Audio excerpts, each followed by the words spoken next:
Assalamualaikum warahmatullahi wabarakatuh. Dalam video ini, kami akan menerangkan secara singkat apa itu kebijakan moneter. Perkenalkan, anggota kelompok kami beranggotakan 3 orang, yaitu Suci Maharani, Makfira Maulani, dan Alfian.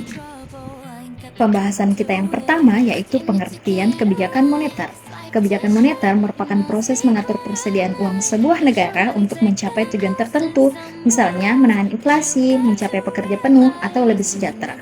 Kebijakan moneter pada dasarnya merupakan suatu kebijakan yang bertujuan mencapai keseimbangan internal, yaitu pertumbuhan ekonomi yang tinggi, stabilitas harga, maupun pemerataan pembangunan, dan keseimbangan eksternalnya yaitu keseimbangan neraca pembayaran. Selanjutnya yaitu jenis-jenis kebijakan moneter. Kebijakan moneter memiliki 2 jenis, yaitu kebijakan ekspansif dan kebijakan kontraktif. Mari kita bahas satu persatu. Nah, yang pertama yaitu kebijakan ekspansif, ialah kebijakan yang mengatur jumlah uang yang dipasok dalam perekonomian. Caranya dengan menurunkan suku bunga, membeli sekuritas pemerintah oleh bank sentral, dan menurunkan persyaratan cadangan untuk bank. Kebijakan ekspansif biasa diterapkan untuk mengurangi angka pengangguran karena ketersediaan uang dalam jumlah banyak akan merangsang kegiatan bisnis sehingga pasar tenaga kerja semakin besar. Yang kedua yaitu kebijakan kontraktif. Kebijakan moneter kontraktif adalah suatu kebijakan dalam rangka mengurangi jumlah uang yang beredar. Kebijakan ini dilakukan pada saat perekonomian mengalami inflasi. Ketika perekonomian mengalami resesi, maka peredaran uang akan meningkat sehingga aktivitas perekonomian juga meningkat. Contohnya adalah membeli sekuritas atau surat-surat berharga saat terjadi inflasi. Bank Indonesia akan mengurangi aliran uang ke masyarakat dengan menjual surat berharga untuk mengurangi aktivitas ekonomi yang berlebihan. Selanjutnya yaitu tujuan kebijakan moneter.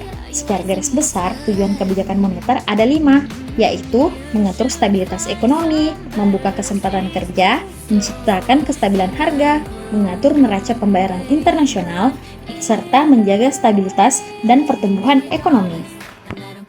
Sampailah kita pada pembahasan yang terakhir, yaitu instrumental kebijakan moneter.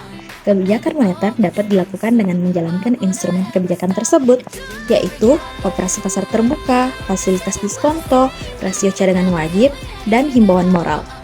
Mari kita bahas satu persatu.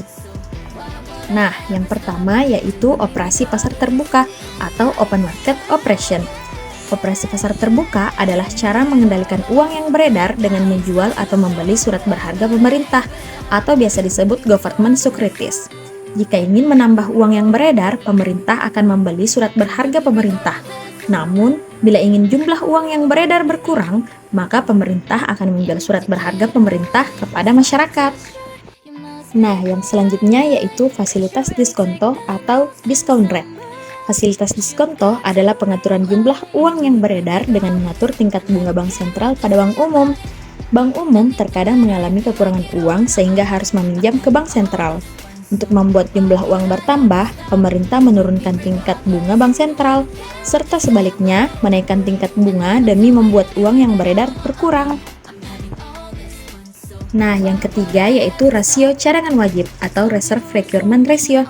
Rasio cadangan wajib adalah mengatur jumlah uang yang beredar dengan mengatur jumlah dana cadangan perbankan yang harus disimpan pada pemerintah. Untuk menambah jumlah uang, pemerintah menurunkan rasio cadangan wajib. Untuk menurunkan jumlah uang beredar, pemerintah menaikkan rasio. Nah, poin terakhir yaitu himbauan moral atau moral persuasion. Himbauan moral adalah kebijakan moneter untuk mengatur jumlah uang beredar dengan jalan memberi imbauan kepada pelaku ekonomi. Misalnya, imbauan kepada perbankan pemberi kredit untuk berhati-hati dalam mengeluarkan kredit untuk mengurangi jumlah uang beredar pada perekonomian. Itulah tadi penjelasan singkat tentang kebijakan moneter dan bagian-bagiannya. Lebih dan kurangnya mohon dimaafkan. And the quotes of the day is, sebaik-baiknya manusia adalah yang paling banyak manfaatnya bagi manusia lain. Terima kasih. Wassalamualaikum warahmatullahi wabarakatuh.